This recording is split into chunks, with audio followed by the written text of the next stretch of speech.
Welcome to video 15, the impossibility of sin. There isn't nothing to be saved from. Hello friend, thanks again for being here. In my last video, I talked about the sanity of sameness and the joy it brings us. There are no differences because God is whole and complete with no separate parts. We are there, inside Him, surrounded by Him, and as Him. When there is only oneness, there is no conflict, there are no problems, and there is peace eternal. But what about all the sin we think we see and we think has tainted us? What about the inescapable world that keeps poking and prodding us and making us defend our fortresses and run out of steam and begin to succumb to its endless assaults? Well, my friend, it's not there. It's not happening. Oneness cannot attack itself. You are mistakenly identifying with the dream figure and forgetting that you are the dreamer. Dreams are not real. Wake up, my friend. Wake up. Heaven's light is shining on you and as you right now and forever. Today's topic is, to sin is to be without God, and that is impossible. Listen up, my friends. The word sin is from the Latin word sine, which means without. To think or see anything that appears to be or be operating without God is, well, to sin, though impossible. It's not about actions, it's about belief. To believe we are in a body, even, is to sin, because the body is separate from God and seems to operate independently from Him. We cannot be independent from God, except in nightmares. Thus, it's impossible to sin, because it's impossible to be without Him. This must also mean that the entire world and universe and even time must be a sin, yet not possible, so not real, and thus a non-issue. We are worried about nothing, literally. That which is without God isn't, because God is everything, and what's left over is nothing. Today, I let go of the body and of the world, completely loosening my grip upon it, pulling the idea of separateness out by its feeble roots and realizing that the evil soil it was buried in is less than nothing, having never been created by my Father in heaven. Today, I reclaim my freedom to soar above the clouds of darkness and storms of confusion, desperation, and madness. Today, right now, I accept reality. I am as God created me. I am the Holy Son of God Himself. We could just as well have said, I am the daughter of God herself. Does it matter? God has no gender, and to allow something as trivial and as meaningless as whether we refer to the forever indefinable, using your preferred reference, to be a stumbling block to salvation is just another way our ego gets in our way of our remembering and accepting the truth about who and where we are. Let us not allow trivial and meaningless things to get in our way. It matters not whether we are male, female, twins, single, or happily or miserably married or divorced. It matters not if you are single because you decided you hate relationships and you think your best friend is your cat, and or your dog, or your bird, or iguana, or gun, or monster truck, or bottle of gin. It matters not if you're a loner or a socialite, or a bad guy who steals candy from babies, or a good girl who helps old ladies cross the street, or a dishonest accountant, or a politician, or a lawyer, or a casino owner, or the Pope, or an ant on the sidewalk.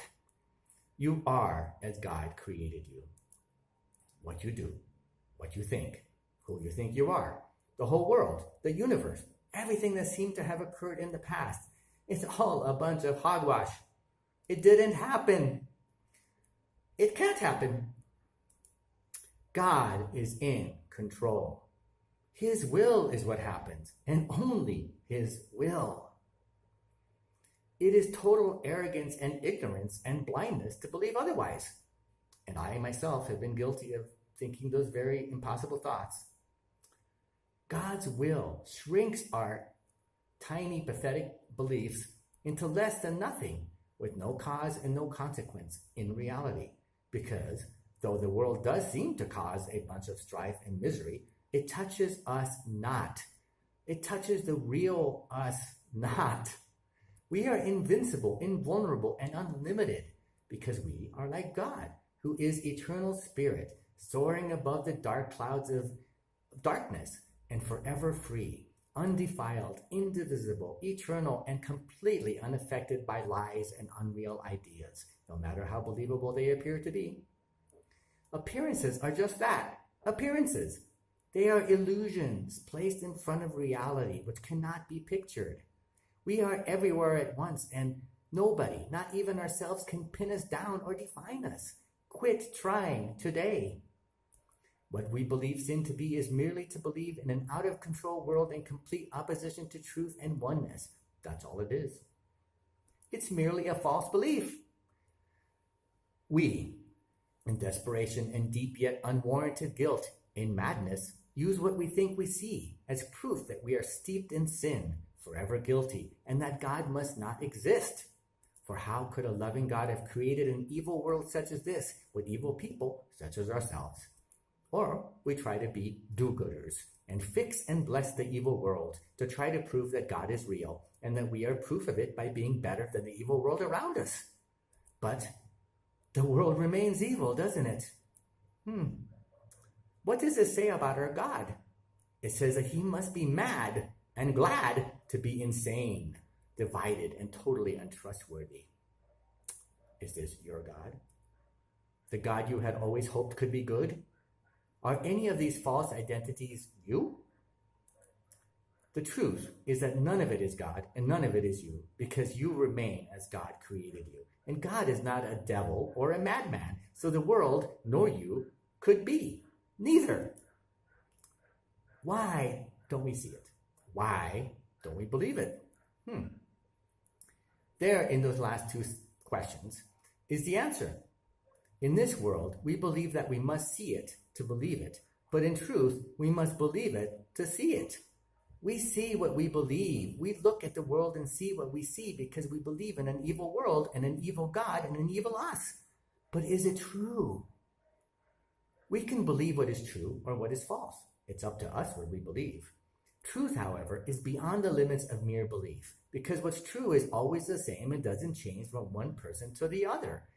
We can know that the world is mad because everybody believes different things, so none of it is true.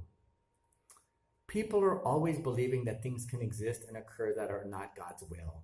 They see it written in holy books. They see it with their own eyes. So how can it not be true? Because God's will is not subject to opposition. He's God. Maybe part of our problem is that we are too afraid of God to think about what he must be in truth, not in fear. God is the almighty, indivisible, unalterable creator of oneness itself. He's all in all. There are no separate parts. That means that all the evil we believe in is simply not true. It matters not what we believe. Truth is beyond belief. You may hear me say this a lot. And here I go, saying it again. Truth is beyond belief. So why even think about what we believe? Why even believe in what in impossible things seen from impossible eyes on impossible bodies in an impossible world that are showing us impossible lies that only appear to be real? Well, that's a very good question. Maybe that's the only question we should be asking. Why are we attempting to think and believe in a world that counters God's unassailable will? What a waste of time.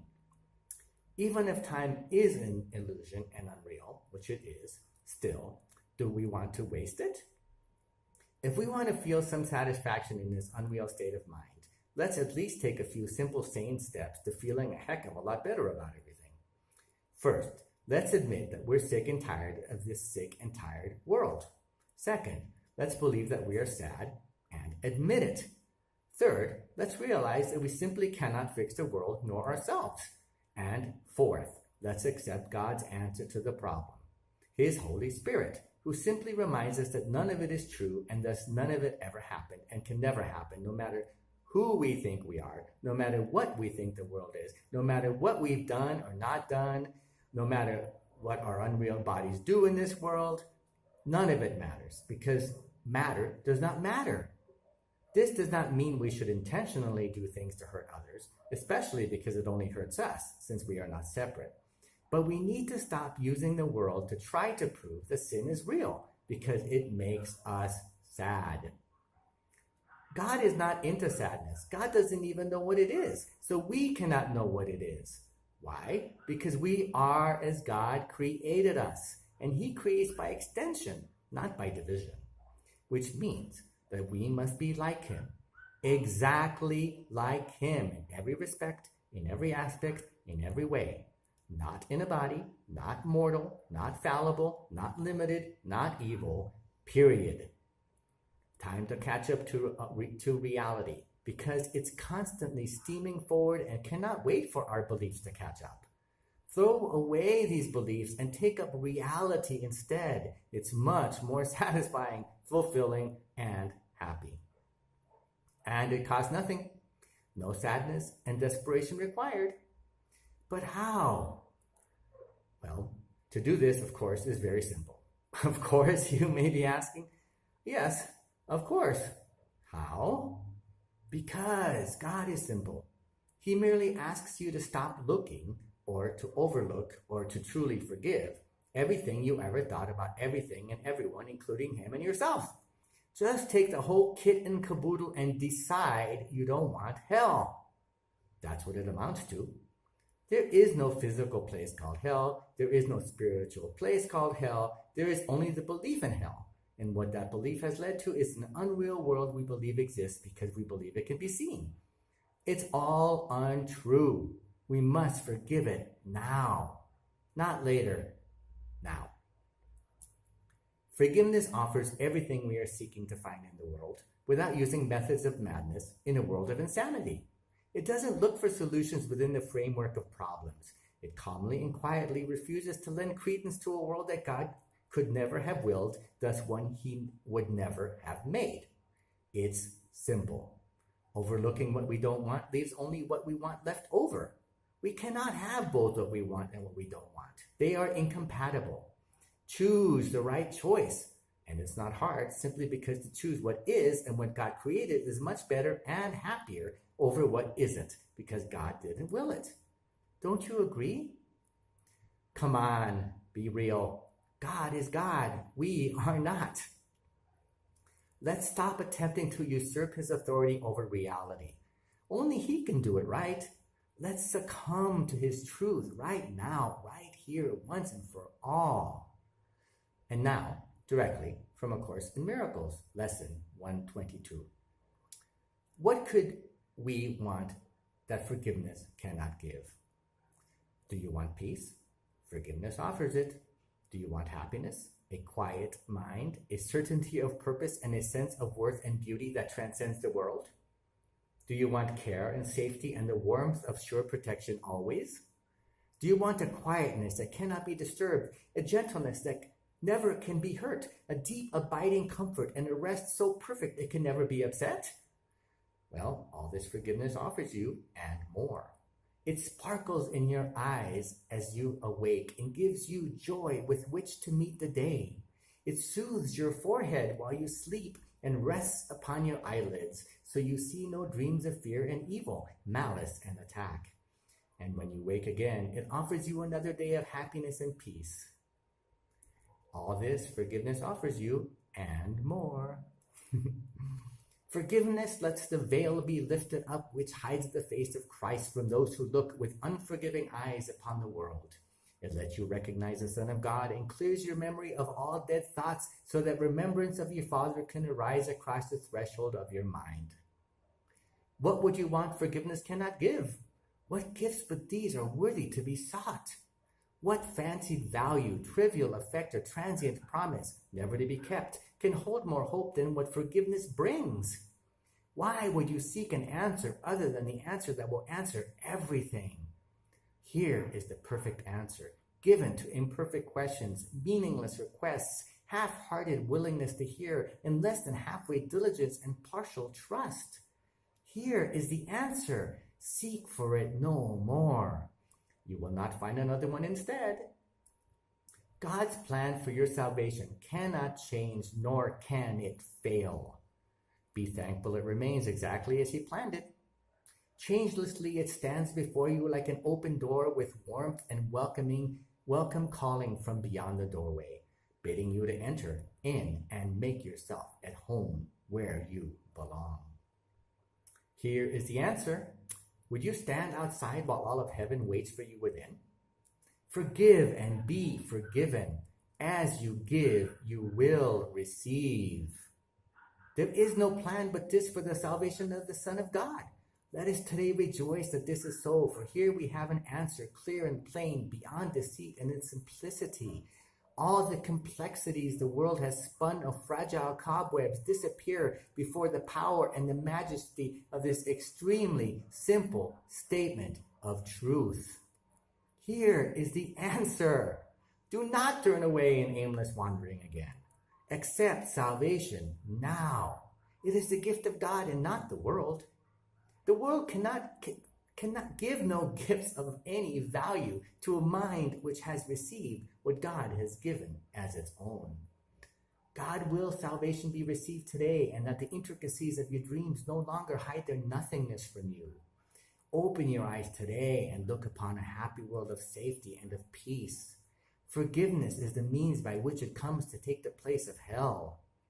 In quietness, it rises up to greet your open eyes and fill your heart with deep tranquility as ancient truths, forever newly born, arise in your awareness.